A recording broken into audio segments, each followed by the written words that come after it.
大家好，人本食气 Man's Higher Consciousness 英文版的 Lesson 2其实相当于中文版的第4章。那么中文版的第4章，不知道诸位有没有看视频？这个第4章的中心思想，它一直在探索人类生命的这个溯源。那么作者呢，把那些科学家呢分成了2派，一派呢是正统的学院派的，还有一派呢是非学院派的，就是他说的那个 unorthodox。 那么那些正统的主流的科学家，虽然把生命细胞呢可以在科学仪器里面看到微观的最小的像原子的组成部分，可是他们没有办法解释让细胞产生生命的这个看不见的生命力是从哪里来的。而非正统的科学家呢，他们就毫无忌讳地谈到了神学上的 cosmic spirit， 也就是让物质产生生命的，它是灵，它是有一个 cosmic spirit， 我们中国人也可以说是天地间的造化。那么作者的观点就是让人类所有的细胞产生运作，有这个生命现象呢，并不是靠人类的饮食而是靠这个灵。他虽然没有用灵这个字，但是他说了 life principle 生命法则。此外，目前发现的人体细胞的最小物质组成是原子。我们发现的太阳系里面其他星球的那么大的一个星球，最小的物质组成部分也是原子。可是那些不吃不喝的太阳系里面按照一定的轨道行走的星星星球它们的能量是从哪里来的呢？既然食物没有供给它们能量，那么是什么提供了它们能量呢？我们人类也是有同样的原子构成的，这些原子它的能量是从哪里来的？难道必须要从饮食当中获得这些能量吗？那么这一章里面他谈到了一个原生质的问题，一个母细胞，一个神奇的细胞。这个细胞呢，跟我们在学校里面上生物课时候所研究的这个细胞还不一样，它是产生细胞分裂活动的源头细胞，母细胞。这个问题很有意思因为我正好最近听一个名师讲到这个6道轮回里面各种生灵的进化，它是以灵性的水平来衡量的，是按照灵性越是高，它就可以得到上帝赐给的一种特殊的细胞。他就说这个细胞是人类细胞，或者说是一种人类的基因。虽然人类也可以算作是一种哺乳动物之中的灵长，那么让人类有别于其他哺乳动物的呢，就是这种细胞，这种神赐予的人类细胞的含量。在人类这个哺乳动物当中呢，这种属灵的细胞含量就比较多。其他哺乳动物呢也有类似的细胞，但是数量少一点。决定这个细胞在一个物种当中的含量呢，是要靠这个灵魂，是取决于灵魂的灵性层次的。比较好的、比较高等的灵魂呢，它得到的这种细胞就会比较多，就容易投身为人的身体。那么灵性比较低的，或者因为各种业力障碍了灵性的发展，得到这种细胞的数量比较少，它就会投身在其他的动物种类。这也解释了为什么哺乳动物当中人类的灵性是最高的，也为什么佛陀一直说人生是最宝贵的，就是因为我们人身上这个属灵的细胞含量是最多的。那么这个名师谈到的人类细胞，这种上帝以灵性的高低来赐予的一种细胞呢，就太接近人本食气作者所谈到的一个原生质，一个不生不灭的。他说的这个细胞呢，不是物质细胞，不是我们生理化学课里面学到的这种细胞，他说的是一种不生不灭的细胞，就是在我们人死后，这个细胞还会回到宇宙的以太体当中的。一个神奇的细胞，这个细胞本身就具有一种智慧，它自己知道怎么进行其他的细胞分裂，它自己就能组装成一个人体。那么这个细胞绝对不是无神论进化者里所讨论的这种细胞，也不是黑心的科学家用克隆技术就可以复制出来的，因为克隆出来的人呢是不会有这种细胞的，因为这种细胞是宇宙造化一个神的礼物。克隆人虽然外表看上去跟其他的人差不多，可是他们达不到一个人真正应该有的灵性水平。如果我们相信像达尔文这种进化论，人是从猴子进化而来的，那我们真的是逆天而行，忘记了天道，忘记了我们人是神的本源。那么我们处在地球发展的一个非常非常特殊的历史时期啊，可能是百千万年来难遇的一个特殊的历史时期。那么过去一些被隐藏的信息呢，现在被揭露了出来。那么有些信息就指出我们人类的基因是有被退化改造过的，而且有些地方呢我们被封印了，使得我们失去了原本的与天地万物沟通的一种神圣的能力。而这其中呢，我们的饮食习惯呢为我们的灵性退化呢也贡献了不少，尤其是从工业革命以后的那些添加剂、防腐剂、色素等等，包括转基因食品还有动物产品。那么这些饮食呢都会让我们的灵性降维，降低我们的等级，还不算影视娱乐业的一些精神污染，还不算空气当中一些看不见的污染。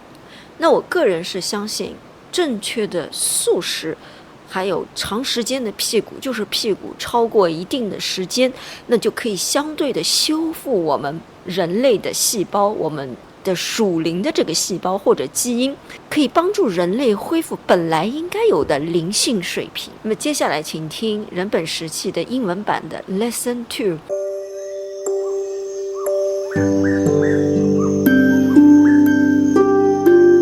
Lesson 2. The Living Cell. Life is the expression of a series of chemical changes. Osler in Modern Medicine, page 39. Modern science has spent years trying to define life, and some of the many definitions advanced appear under life in our work titled Scientific Living. In the Book of Popular Science, it is said, "What is life?" That is another question, and the answer is one of the profound mysteries. Science has explored life down to a single cell of living matter, but exactly what makes that cell alive is not known. One of the main concepts of science, the living protoplasm, which has been regarded by science for a century as the source of life, was exploded in 1937 by a group of America's foremost scientists, who showed that protoplasm is composed of numerous ordinary particles, visible by modern methods, and not one of these particles is alive. Protoplasm is the sticky, whitish substance of which living tissues seem to be made. It was so named in 1840 from the Greek protos and plasm, a thing formed and means the first creation. Dr. Ian Harvey of Princeton University related how, under the microscope, protoplasm has literally fallen apart in the whirling centrifuge and fine testing methods. It appeared to be composed of cells, bits of fat, granules of colored matter, proteins, threads, hollow bubbles, nuclei, minerals, and a complex of other substances, not one of which, he said, can be considered as living except insofar as it is indispensable for the continuance of life. Thus, the mystery of life remains unsolved so far as modern science is concerned. Osler declared that life is not an entity nor a principle, but only the expression of a series of chemical changes. Then came the famous Carroll, whose experiments showed that Osler is wrong. Carroll said, the childish physiochemical conceptions of the human being, in which so many physiologists and physicians believe, have to be definitively abandoned. Man the Unknown, page 108. This leaves medical art with no law of physiology, and it cannot have one until it knows what makes the body function. Chiropractic law of physiology. The science of chiropractic discovered the law of physiology, and the law was formulated by the great Wheeler Carver, who died in 1943 at the age of 80. He founded the Carver Chiropractic College at Oklahoma City in 1905.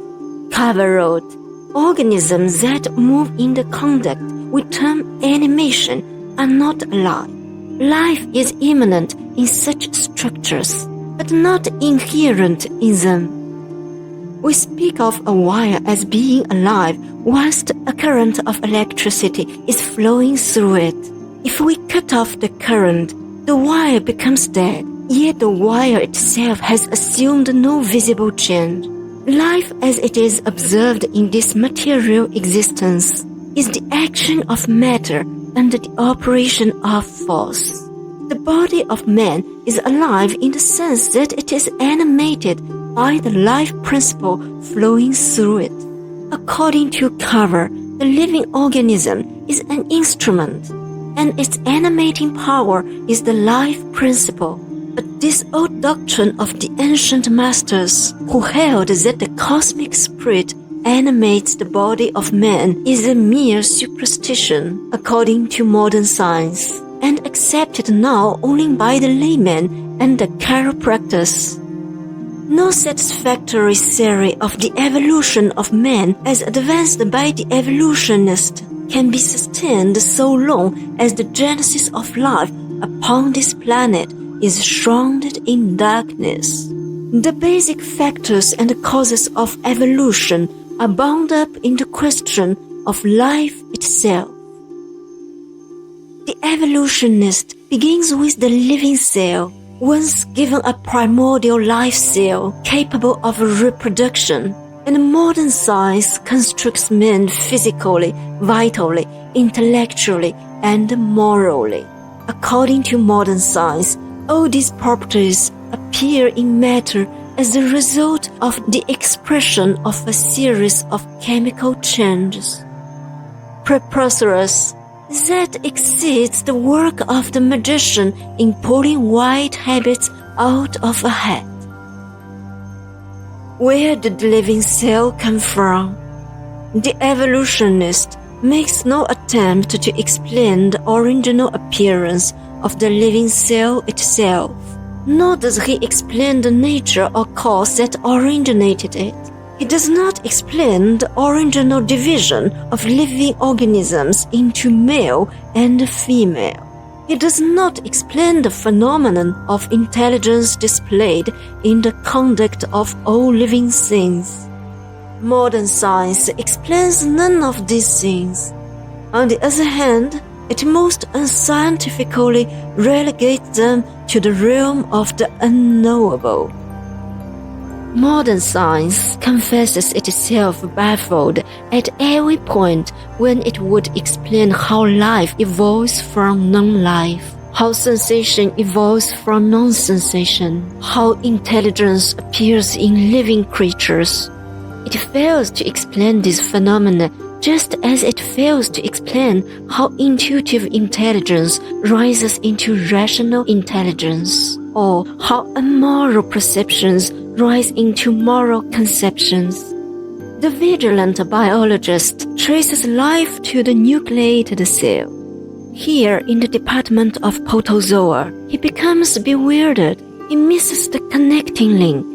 He fails to discover that subtle principle which enters into and converts inanimate substance into living organisms. This lack of basic knowledge caused Carroll to state that our ignorance of the body and its functions is profound. The mechanistic physiologists of the 19th century have committed an error in endeavoring to reduce man entirely to physical chemistry. In more definite terms, modern physiologists of the orthodox school are still in darkness as to the body's requirements and functions. What the body needs to sustain it, and why its functions are things unknown to them. The field is wide open for the consideration of man, with almost nothing definitely known by physical science, and any reasonable theory advanced may be as correct as any other. Is eating necessary? Appetite comes with eating. In our work titled The Nutritional Myth, we stated that it is more difficult to explain why man should eat than to show that he should never eat. It is said by some unorthodox physiologists that man should not eat, that what he does eat does not sustain his body, that the cells of which his body is composed are self-existent and self-sustaining, as are all other objects that are composed of atoms as the body cells are, and that man should have no more need for food than a stone or a star, since these also are constituted of atoms the same as are the body cells. Science knows that the parent cell begins the body and builds it by a process of cell division and subdivision. Food does not build the cell nor the body. Neither can food sustain the cell or the body. New cells are not produced by food, but by the division of pre-existent cells. The new cells replace the disintegrated cells. Modern science knows that. It knows that the new cells are not the product of food. Yet it insists that the body is nourished and sustained by what man eats. Consistency of thought demands that we proceed in our processes in a direct line through infinite time to infinite results. If food does not produce cells, if all cells of the body are produced by the process of division and subdivision of pre-existent cells, then food does not and cannot nourish and sustain the cells. In that case, the cells need no nourishment, cannot receive nor use it, and are self-existent and eternal. If food can produce and sustain living cells, if unintelligent matter can produce intelligence, there is no reason why man should not progress to infinite capacity by virtue of the power residing in the food he eats. Elimination. Experiments consistently show, without an exception, that elimination is much more important than feeding. Many refuse to recognize that fact. The maintenance of vital condition of the body is more intimately and immediately related to and dependent upon the excreting part of the physiological process than it is upon the supply of new elements. Many refuse to recognize the fact that feeding may be suspended for a considerable period without causing anything more serious than loss of weight and strength. The records show that people have gone without food all the way from 40 days to 40 years and still lived in good health. But the elimination of the effete substance produced by tissue disintegration cannot be checked for even a few minutes in warm-blooded animals without inducing fatal results. Every act of respiration is in effect the leading process of excretion and the only process of animation, for to stay the breathing is to stop the living. Longevity, Chapter 3. The products of cell disintegration are liquids and gases. of which the gases form the greater part. The major portion of the gases is eliminated via the lungs. The rest leaves the body through the kidneys and the skin. The liquids also leave the body via the kidneys, lungs, and skin. Cells are not produced by food. We reiterate that what man eats and drinks does not produce cells nor nourish them. The cells all come from the parent cell, the beginning point of the body. The body cells do not depend on what man eats and drinks. They are not nourished. That is another illusion. The cells are far above the nutritional level, are independent of nutrition, and are self-existent and eternal. A fact demonstrated by Carroll. Upon the demise of the body, the tissues, glands, and organs disintegrate, setting free the cells that constitute these structures, and the immortal cells return to the cosmic ether whence they came. The cells are perpetual and indestructible, as are all primal elements of the universe, to which order the body cells belong.